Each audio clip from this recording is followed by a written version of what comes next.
Усі бачили цю фортецю на листівках, але майже ніхто не знає, що насправді ховається за цими височезними мурами.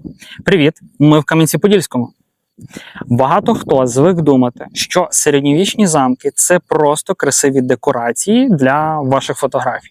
Але перед вами справжній інженерний монстр, який століттями ламав зуби наймогутнішим арміям Європи. І обріз такою кількістю міфів, що сьогодні вже важко відрізнити, де правда, а де вигадка. За всю історію цю твердиню брали штурмом буквально лічені рази. І то частіше через хитрощі, ніж через грубу силу. Зараз я покажу вам те, на що більшість туристів просто буквально не звертає своєї уваги. Почнемо з того, що неможливо побудувати руками людини. Почнемо з геніальності самої природи. Мільйони років тому на цьому місці вирувало Сарматське море. Коли воно відступило, річка Смотрич почала прорізати свій шлях крізь м'які вапнякові породи. І зробила вона це настільки ювелірно, що утворила глибочезний каньйон у формі майже ідеальної петлі. Уявіть собі масивний кам'яний острів, який з усіх боків оточений прямовисними скелями висотою до 40 метрів. А внизу, під цими скелями, тече бурхлива річка. Це не просто красивий пейзаж. Для середньовічного інженера це був справжній джекпот. Абсолютно ідеальна природна фортеця, яка потребувала лише одного єдиного штриха, щоб стати повністю неприступною. Цим штрихом став вузький перешийок, єдине місце, де кам'яний острів з'єднувався з великою землею.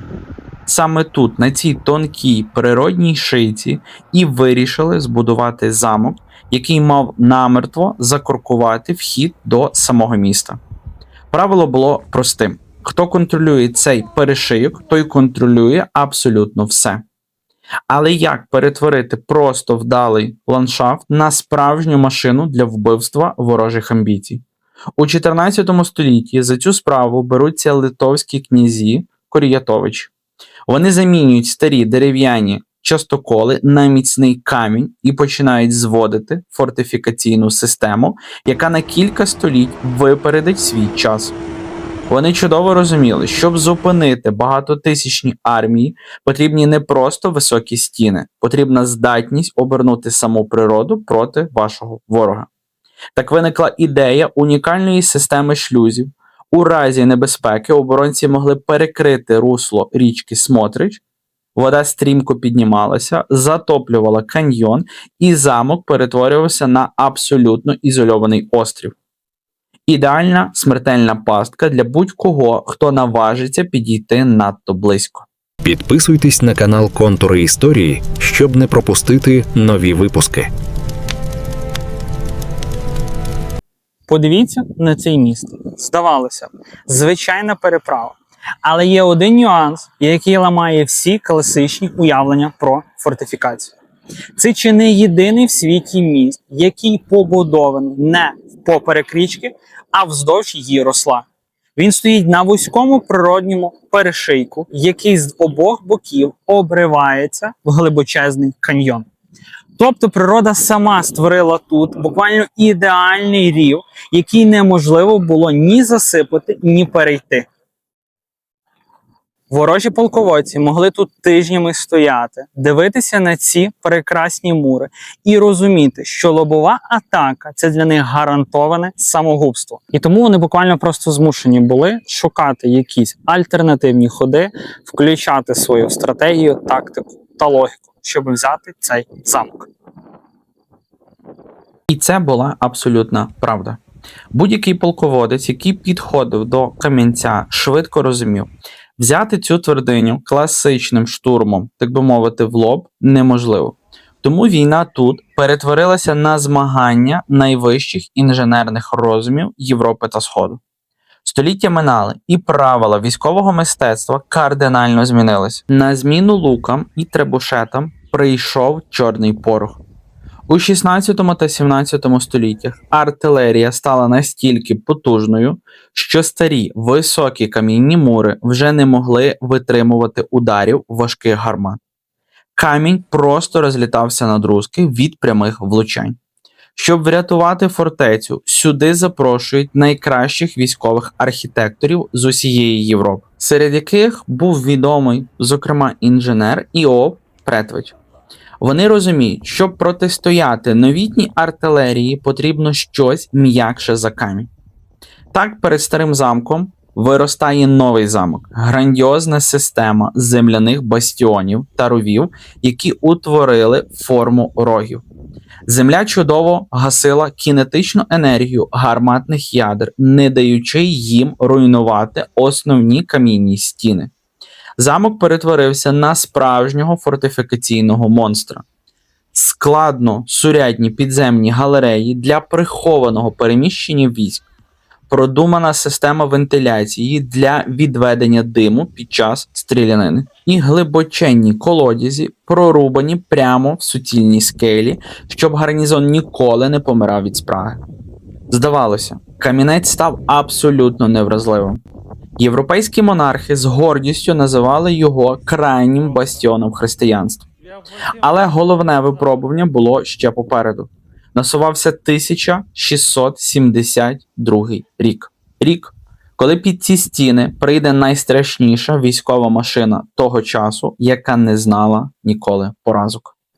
Мене звати Назар, я є автором YouTube каналу Контури історії. Якщо ви ще досі не підписані на мій YouTube канал, зробіть це буквально зараз. Поставте також вподобайку даному відео. Таким чином YouTube розуміє, що відео і власне інформація, яка є в цьому відео, відгукується. Він починає краще його розповсюджувати серед українців, іноземців. І я забув думку. Серпень 1672 року. Земля навколо міста буквально дрижить. До стін Кам'янця підступає армія, рівної якої ці землі ще не бачили ніколи. Понад 150 тисяч добірних воїнів Османської імперії, елітні яничари, важка облогова артилерія та кримсько-татарська кіннота. На чолі цієї колосальної військової машини стоїть сам султан Мехмед IV. А тепер усвідомте весь жах ситуації для оборонців. Проти цієї незліченної орди велетенську фортецю захищає гарнізон усього з 1500 солдатів. 100 на одного. Будь-яке інше місто капітулювало б ще до першого пострілу гармат. Але тільки не Кам'янець. Султан швидко оцінив ландшафт і зрозумів, кидати піхоту в каньйон річки Смотрич – це гарантоване самогубство. Тому османи вдарили з єдиного можливого напрямку з боку нового замку прямо на земляні вали. Почалося справжнє пекло. Цілодобовий артилерійський обстріл перетворював камінь на пил, небо над містом почорніло від диму та вогню. Але турки з подивом побачили, що земляні бастіони ефектно поглинають удари гарматних ядер. Тоді султан віддає наказ кардинально змінити тактику. Війна переходить під землю.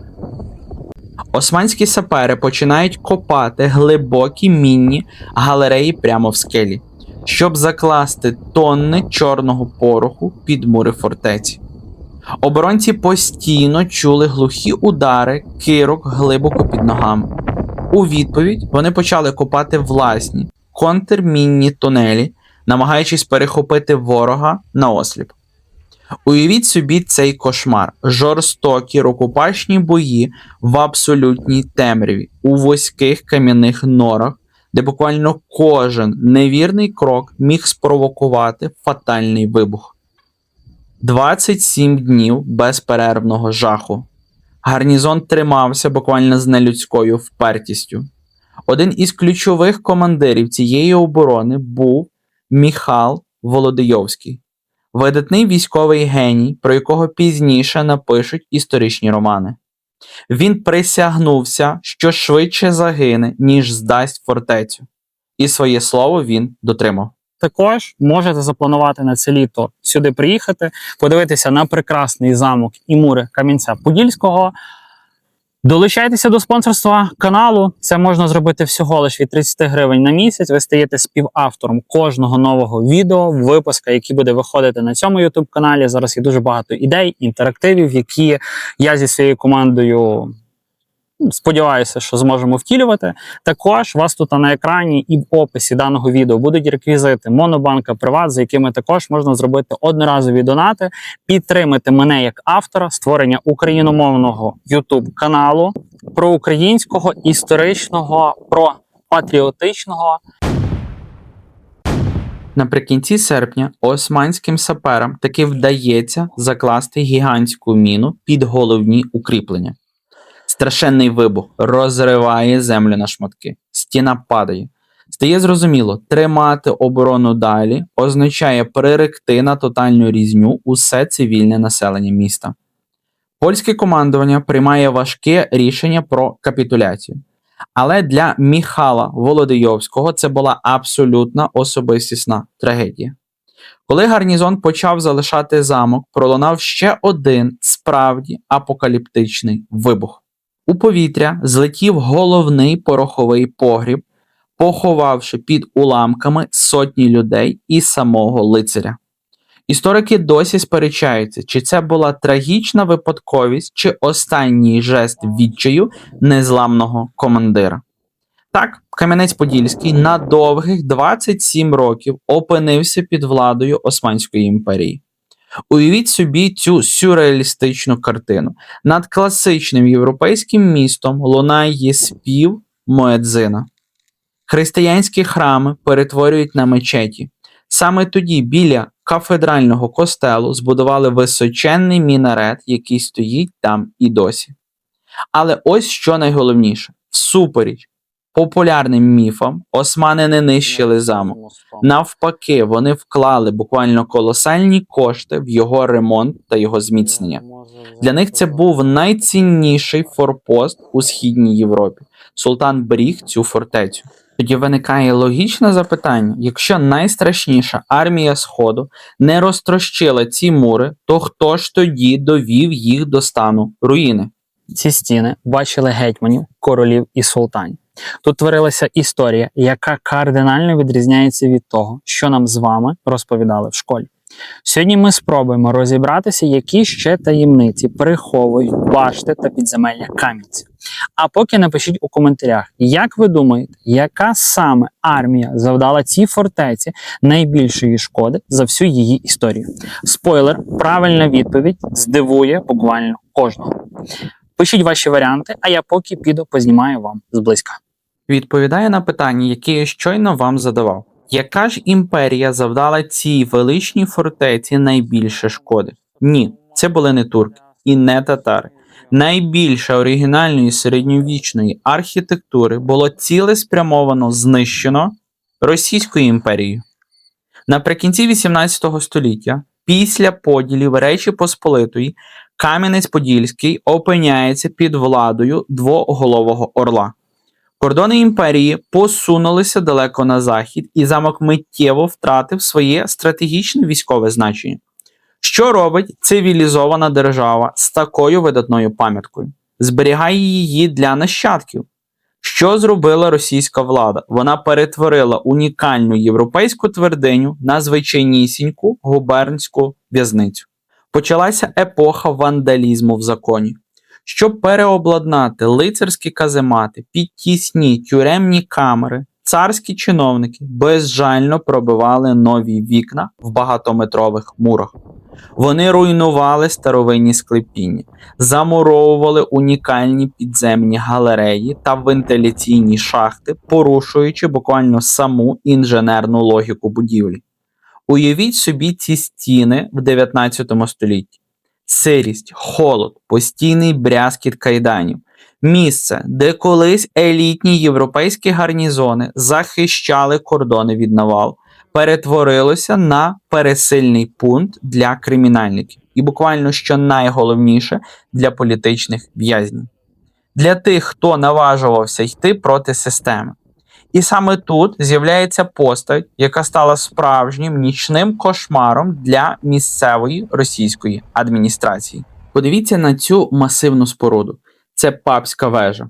Свою офіційну назву вона отримала через те, що кошти на її будівництво виділив сам Папа Римський Юлій II у 16 столітті.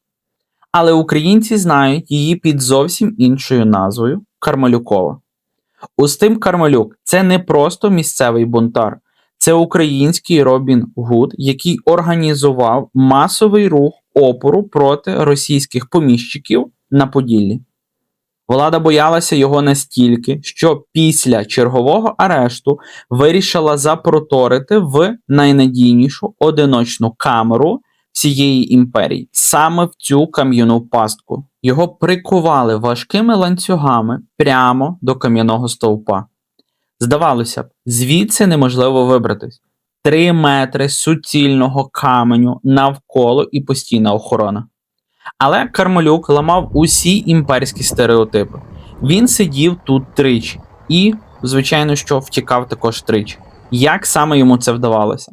Легенди тісно переплелися з фактами. Одна з найвідоміших історій розповідає, що жінки, які приносили йому передачі, таємно ховали в хлібі маленькі металеві пилки та міцні шовкові нитки. З цих ниток він міг сплести мотузку, перепиляти кайдани і спуститися з шаленої висоти. Інші джерела стверджують, що він мав настільки феноменальну фізичну силу, що зміг буквально голими руками розхитати і витягнути частину кам'яної кладки.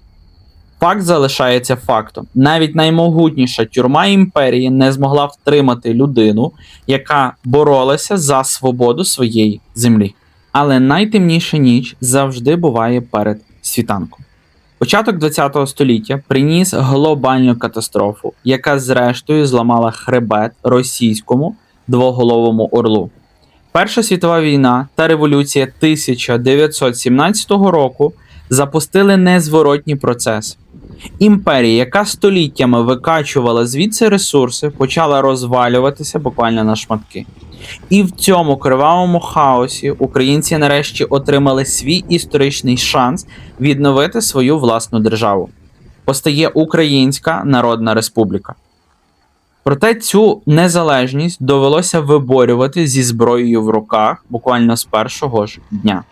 Зі сходу на молоду республіку сунула червона більшовицька орда. З півдня російські білогвардійці, і з заходу тиснули інші сусіди. У 1919 році ситуація стала критичною. Ворог переважав кількісно. Київ довелося залишити. Уряд опинився під загрозою фізичного знищення, і йому терміново потрібна була нова, максимально захищена база для продовження своєї боротьби. І куди ж вони вирішили відступити?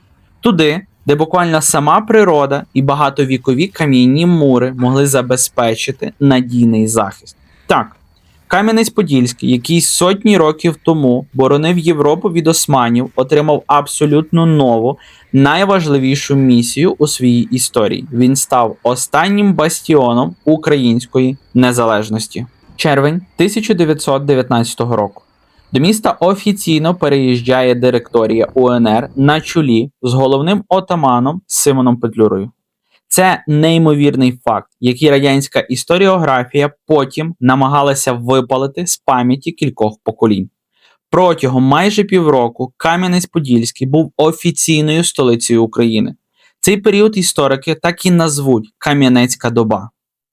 Уявіть собі цю атмосферу того часу. Тихе, провінційне місто миттєво перетворюється на киплячий політичний і військовий котел. Тут, у затінку цих самих середньовічних мурів, розгортаються штаби української армії. У старовинних будинках розміщуються ключові міністерства.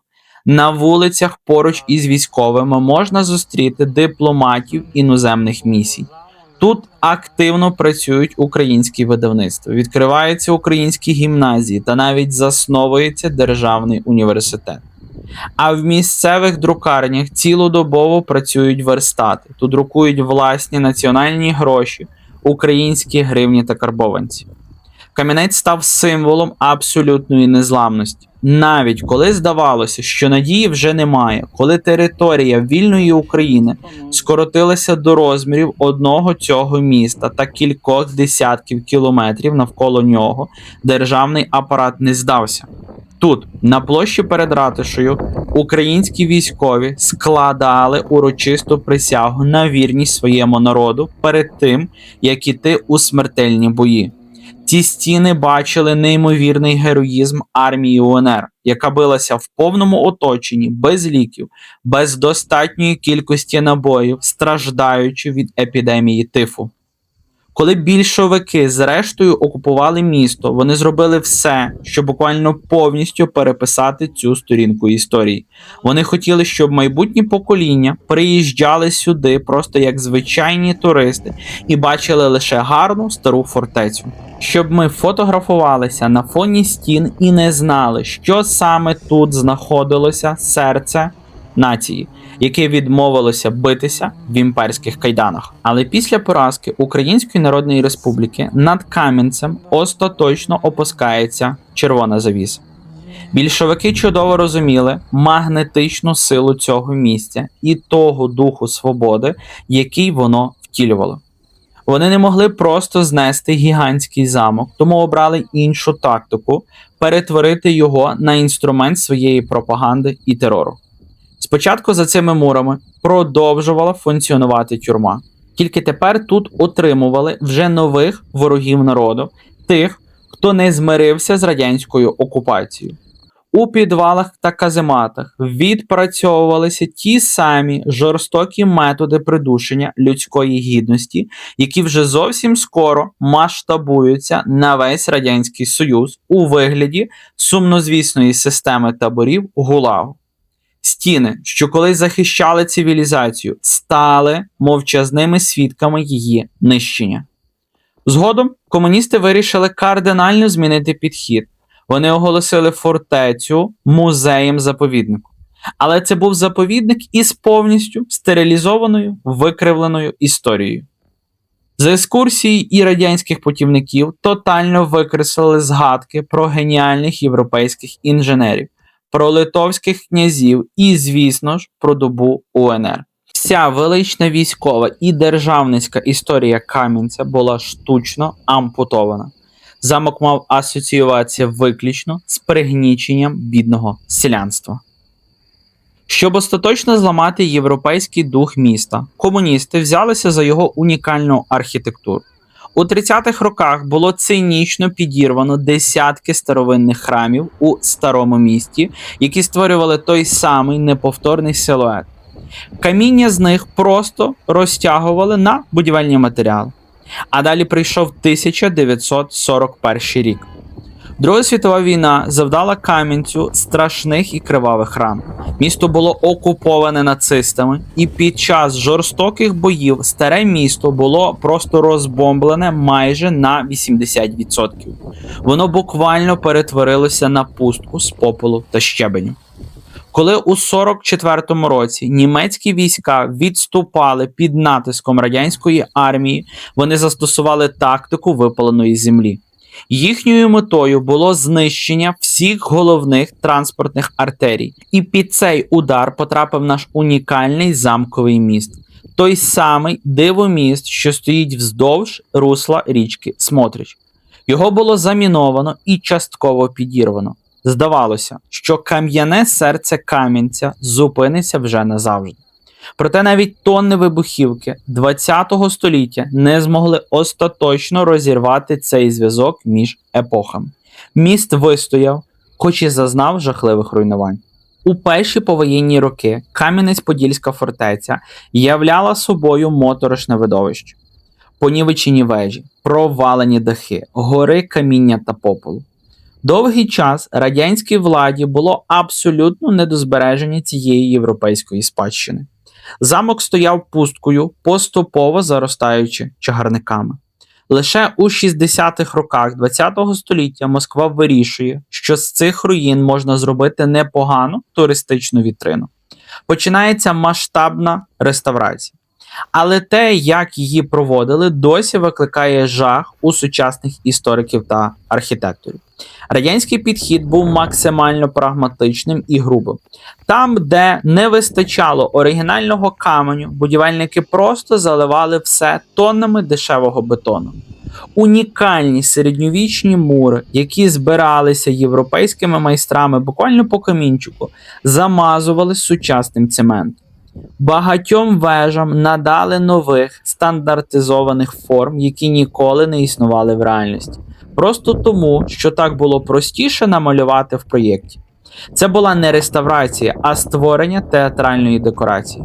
Радянська машина намагалася причесати історію під свій стандарт, приховати справжні шрами від облог і зробити замок зручним фоном для зйомки радянських фільмів. І їм це майже вдалося. Десятиліттями екскурсоводи водили тут натовпи туристів, розповідаючи завчені методички про боротьбу класів, поки справжня історія буквально лежала у них під ногами. Замурована під шаром радянського асфальту та бетону. Але правду неможливо залити бетоном назавжди. Коли за справу нарешті взялися незалежні українські археологи, почали відкриватися факти, які зламали всю офіційну хронологію. Радянські підручники стверджували, що Кам'янець як фортеця виник порівняно пізно, але під час масштабних розкопок на території старого міста та самого замку вчені почали знаходити речі, які буквально шокували академічний світ. Глибоко під фундаментами литовської і польської епох виявили залишки давньоруських укріплень XI століття. Але й це був ще не кінець. Ще глибше археологи натрапили на римські монети перших століть нашої ери та артефакти трипільської культури, яким понад 5000 років. Ви тільки вдумайтеся в цей масштаб. Цей кам'яний острів, оточений каньйоном, був стратегічним центром сили, торгівлі та оборони тисячоліттями. Задовго до того, як на картах з'явилися перші згадки про будь-які імперії, які пізніше намагалися його привласнити. Більше того, дослідники почали розчищати ті самі підземні галереї, які були засипані росіянами в 19 столітті. Під товщою землі знайшли приховані арсенали, залишки середньовічної зброї і таємні ходи, які вели далеко за межі фортеці. Виявилося, що Кам'янець-Подільський замок – це буквально айсберг, і те, що ми бачимо на поверхні, це лише мала частина гігантського оборонного механізму, захованого в товщі скель. Коли ми сьогодні дивимося на ці масивні кам'яні мури, ми маємо бачити набагато більше, ніж просто туристичну локацію чи красивий фон для ваших фотографій. Кам'янець-Подільська фортеця – це буквально кам'яний літопис нашої з вами стійкості. Століттями різні імперії приходили на цю землю. Вони намагалися підкорити її зброєю, переписати її історію, стерти її європейське минуле. Російська імперія перетворила лицарські зали на сирі тюремні камери, намагаючись ув'язнити в них наш дух свободи. Радянський Союз намагався залити нашу пам'ять дешевим бетоном і приховати за сфабрикованими міфами справжню історію столиці Української Народної Республіки. Але що ми бачимо сьогодні? Імперії розвалилися.